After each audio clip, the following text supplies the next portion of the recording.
ทำเป็นเจ้าชีวิตได้ประธานาธิบดีเขานั่นแหละเจ้าชีวิตนั่นแหละผู้นำเขาเด้อหันเขาบ่มีเขาก็ต้องมีอันนั้นแล้วพระเจ้าสิไปฆ่าไปสั่งล่ะเอ้าเจ้าบ่มักเจ้าชีวิตเจ้าก็ห้องเจ้าสิริวงศ์ประธานซะเด้ประธานสุริวงศ์สว่างเด้แทนที่เจ้าสิไปยกให้ไผเขาห้องว่าผู้นำพานี่แหละอยากให้มีผู้นำพาเป็นอันนี้แหละที่โลกรับรู้น่ะที่เว้านี่น่ะกำลังเว้าจนปากเปียกคู่มือนี่น่ะเจ้าสิยกตัวเองเป็นผู้นำพาได้บ่เอาลุงสุนทราเก่งสุดๆบ่ย่านไผแต่ว่าเป็นผู้นำพาเป็นไผยกให้ไผสิยกให้ขันราชวงศ์ติดสั้นให้มาติดสั้นให้ลุงสุนทราเบิดทุกคนยอมรับนะคันบ่มีคนติดสั้นให้ยกตัวเองเป็นได้บ่ล่ะ yes เจ้าต้องรู้จักได้ผู้นำได้ leadership ได้ดังนั้นเจ้าต้องการในระยะข้ามผ่านนี่เจ้าบ่มีทางเลือกที่จะบ่มี leadership ข้าพเจ้าสิไปหารัฐบาลแคนาดานี่ข้าพเจ้าไปยามใดก็ได้แต่มันบ่เกิดผลถ้าข้าพเจ้านำราชวงศ์ไปปุ๊บเขาถามว่าสิให้คอยจะซอยหยังบอกข้าพเจ้าเคยพาไปแล้วรัฐบาลแคนาดาถามว่าเจ้าสิให้คอยซอยหยังบอกแต่ตอนนั้นข้าพเจ้าก็ขาดประสบการณ์ลืมเตรียมแผนการไปให้เขารับต้อนแล้วเขายอมรับได้เตรียมแผนการให้เพิ่นเซ็นแล้วเอาไปให้เขาขาดการเตรียมแผนการบาทนี้ครั้งที่2นี่ข้าพเจ้ามีแผนการเว้ยเฮ็ดแผนการเรียบร้อยเฮ็ดแพลนเรียบร้อยยื่นเขาก็เอางบประมาณให้เจ้าไปจัดการเวียกเจ้าเขาทุ่มเทไปซอยประเทศลาวหลายปานใด10 ล้าน20 ล้านเขาไปให้ประเทศลาว20 ล้านดอลลาร์ได้ข้าพเจ้าไปทวงเอาคืนมาได้6 ล้านฟังดีๆในรัฐบาลอาเปอร์นายกฮาเปอร์ข้าพเจ้าไปทวงคืนในรัฐบาลลิเบโรนี้ให้รัฐบาลลาว10 ล้านดอลลาร์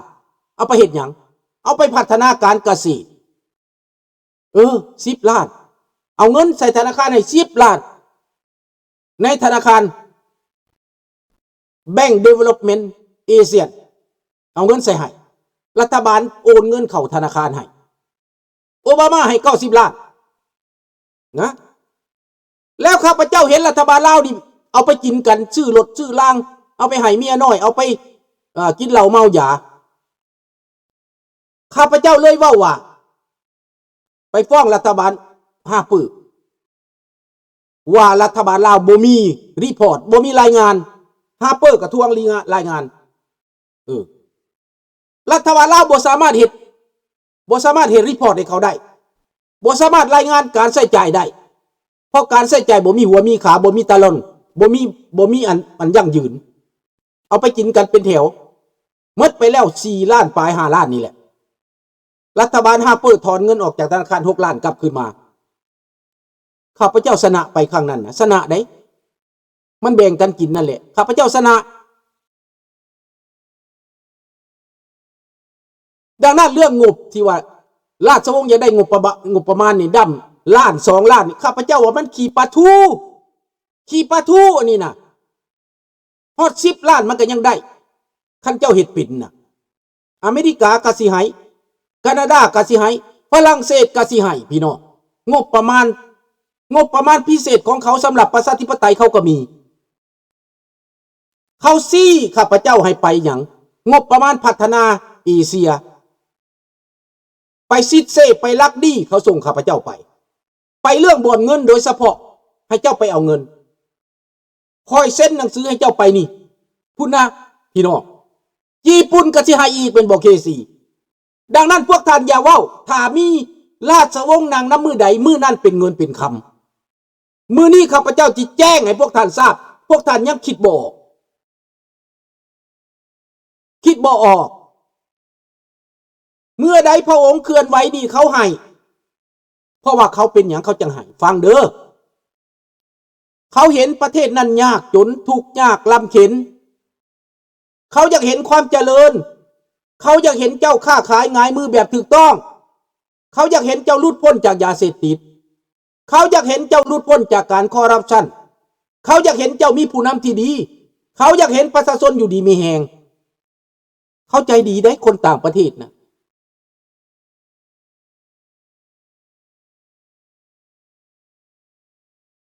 ข้าพเจ้าก็บอกเลยเด้เซฟไทยแลนด์เสยเพไปบอกต่อเด้อเซฟไทยแลนด์นั่นคือฝ่ายข้านกับรัฐบาลจับมือกันแก้ไขปัญหาแทนที่จะด่ากันไปพิษกันไปเถียงกันไปแย่งอำนาจกันทั้งดีบ่ได้ซ้ำดีบ่ดีสีส้มหายไปสีน้ำเงินกืนกินซ้ำคันเห็ดไปคักๆนะตอนนี้ตอนยังมีอำนาจอยู่ในมือตอนยังมีผู้แทนอยู่ในมือนี่นะจับมือกันแล้วแก้ไขประเทศเซฟไทยแลนด์บ่แม่นอเมริกามาเซฟแม่นคนไทยแลนด์เซฟเองเด้ออะตอบคำถามให้เด้อคนไทยเซฟเองได้พี่น้องพรรคสีส้มกับพรรคเพื่อไทยจับมือกันเป็นรัฐบาลรวมกันจะออกจากวิกฤตยุดการแค้นเป็นฝ่ายค้านประชาธิปไตยอย่าให้มันเกิดซ้ำเพื่อแบบเก่าเนาะดังนั้นตัดสินและนายกอุ้งอิงนั้นต้องตัดสินใจซะแล้วดังนั้นพี่น้องเห็นพระองค์อยู่ดีมีแหงหลานก็พอใจแล้วฟังลูกหลานอยู่ประเทศลาวฟังลุงเว้าถ้าพวกเขาไป2 คนได้บ่ลิงน้อยไปขอเงินแคนาดาบ่ได้แต่คันมีพระองค์ไปปุ๊บพระองค์บ่ทันเฮ็ดหยังแต่ว่าพ่อของพระองค์ปู่ของพระองค์มีบทบาทมีการพัวพันอันลึกซึ้งกับรัฐบาลแคนาดานี่แล้วพี่น้องตอนที่ว่าเสด็จจุลิวงศ์สว่างตอนนั้นอยู่เมืองฝรั่งข้าพเจ้าเชิญมาแคนาดาเพิ่นบ่ทันมาอยู่แคนาดาได้เขาให้รัฐบาลมาถามข้าพเจ้าเจ้าอยากได้หยังเจ้าอยากให้ซอยแบบใดเขาส่งตัวแทนของผู้ที่เคยหลบผู้ที่เคยเข้าไปรับเจ้าชีวิตตอนลงยนต์มาในสมัยก่อน1960ปุ่นเพิ่นมายามแคนาดาคนที่ไปรับต้อนนั้นเป็นคนของรัฐบาลชื่อว่าท่านยินโบเข้าไปรับหลานชายของลูกชายของพระเจ้าหลานชายของพระเจ้าชีวิตน้ำข้าพเจ้าอยู่ตีนยนต์ขนาดว่าเจ้าสิริวงศ์ขี่ยนต์เอกชนมาได้แต่ในเมื่อเขาฮู้จักว่าพระองค์อยู่ในยนต์นั้นเจ้าหน้าที่ตำรวจเฟเดโรขึ้นไปในยนต์จนคนในยนต์ตกใจได้ขอก่อนเขาขออนุญาตให้คนในยนต์นั่งลงให้ราชวงศ์ออกมาก่อนเขาหลับถึงตีนประตูยนต์พี่น้องมาฮอดสนามบินนี่แหละดอกว่านนี่นะเขามีห้อง VIP หลับตอนประชาชนเอาดอกไม้อึกกระทึกนึกน้องพวกสปตีลาวพวกไอ้หยังแห่แหนแผ่นกั้งกันไปหลับต้อนถึงเดินยนต์บรรยากาศดีที่สุดเกียรติศักดิ์ศรีสูงที่สุดรถข้าพเจ้า2 คันขับไปถึงเรือยนต์ทิ่มไว้นานเอากระแจปะให้ตำรวจย้ายไปจอดให้ใต้วอให้อีกคุณน่ะปาโตข้าพเจ้าว่ากูอยากมีอำนาจแบบนี้ทุกไปตลอดเด้วะขนาดซ้ำนั่นก็ยังมีอำนาจแล้วนะแต่เฮาบ่มองเห็นความสำคัญคนลาวเฮานี้คันว่าตกทุกข์ได้ยากคันว่าตกตมแล้วเหยียบกันลงซ้ำกันเติมโบราณเพิ่นว่าไม่ล่มอย่าข้ามคนล่มอย่าเหยียบ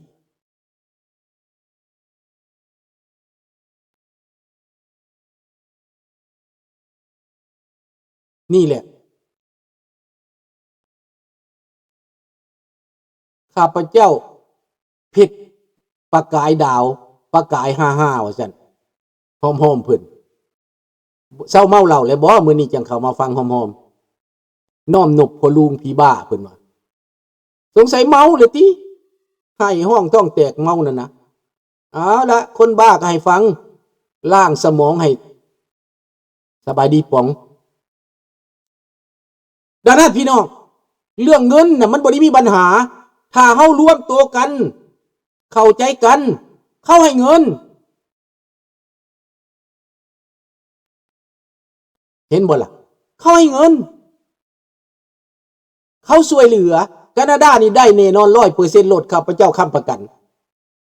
เพราะข้าพเจ้ารู้จักสองทางไปข้างนี้ต้องมีแพลนเป็นภาษาฝรั่งเศสอังกฤษ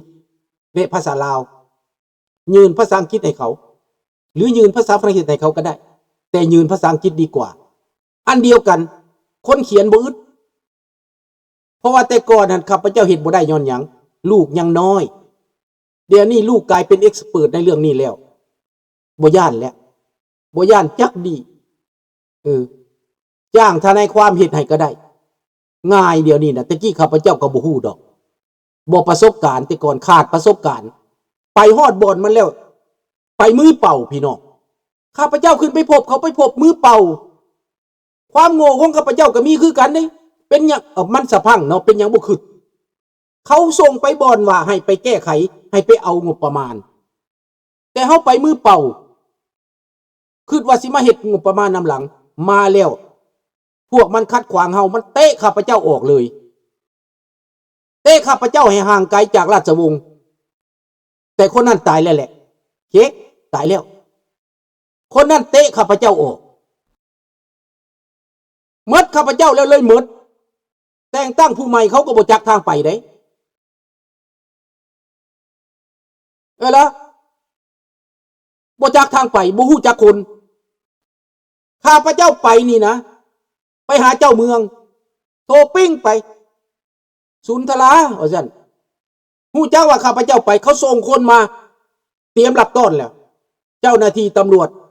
มีหลักฐานหมดพี่น้องข้าพเจ้าสิเอาลงให้พวกท่านเห็นฮู้เป็นพันๆใบข้าพเจ้าเก็บเป็นหลักฐานไว้เก็บเป็นหลักฐานไว้เป็นพันๆใบการมาของพระองค์ไปพาเที่ยวชมศาลสูงสุดของมอนทรีออลไปพาเที่ยวชมโอเทนเดวินของมอนทรีออลเจ้าเมืองหลับต้อนให้กระเจคำพุ่นเขาให้กระเจคำพุ่นไหนเขาจดบันทึกไว้ไหนไปปืดปึ้มบันทึกนครมอนทรีออลมีราชวงศ์ลาวมาเยี่ยมยามเขาให้เซ็นปึ้มบันทึกมีฮู้พระองค์เซ็นปึ้มบันทึกเขาไปพบรัฐบาลแคนาดาก็มีเซ็นกันพี่น้องมีหมดข้าพเจ้าขาดเสียดายตอนนั้นแต่ก็บ่เป็นหยังเอาตอนล่ะมันสิโป้บัดล่ะบักแตงสร้างหน่วยปลายคันเฮ็ดได้คันคนลาวเข้าใจคันคนลาวสนับสนุนคือตอนนี้แต่ก่อนข้าพเจ้าเฮ็ดหยังยากสิติดต่อคนมาสนับสนุนสิติดต่อคนมาซอยต้องโทรศัพท์ไปหลายเขาก็บ่มักแต่ตอนนี้ข้าพเจ้ามีเครื่องมือแล้วบ่ได้ยืมได้ท่านบุญบ่ได้ยืมจักดีเห็นบ่ล่ะเขาให้ล่ามีตั้งแต่เขาต้องการว่าการให้นั่นจะเอาไปเฮ็ดหยังแน่รายงานเขาเจ้าจ่ายหยังแน่ตอนมารอบสองเขาถามอีกตอนเชิญมาประชุมรอบสองสุนทราเจ้าอยากให้คอยซอยหยังแน่อันนี้รัฐบาลเกเบกได้ถามได้รัฐบาลแขวงเกเบกถามได้ข้าพเจ้าอยากได้ความปลอดภัยเขาส่งเจ้าหน้าที่ตำรวจมาประกบตำรวจหลับเด้1 อาทิตย์เขาติดตามอยู่หันไปนำโรงแรมเพื่อความปลอดภัยก็คือจังซี่และย่านมาเกิดความบ่ปลอดภัยบัดกลับเมื่อพระองค์กลับเมื่อแล้วใบบินมาหาข้าพเจ้า$38,000ว้าวมาป้องกันซำนี้$38,000ข้าพเจ้าคือมาแพงแท้ใจเย็นๆคำดาวมิสเตอร์สุนทราคำดาวเขาบ่แม่นมีแต่2 คนได้เขามีหลายกว่านั้น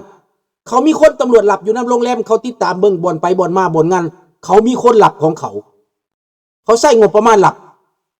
สำหรับให้ความคุ้มครองคำดาวเขาอันนี้ข้าพเจ้าว่าความจริงนะข้าพเจ้ามีใบบินได้นี่นะมีหลักฐานได้บาทเขาตอบข้าพเจ้าว่าพวกข้าพเจ้าจ่ายเองรัฐบาลจ่ายแล้ว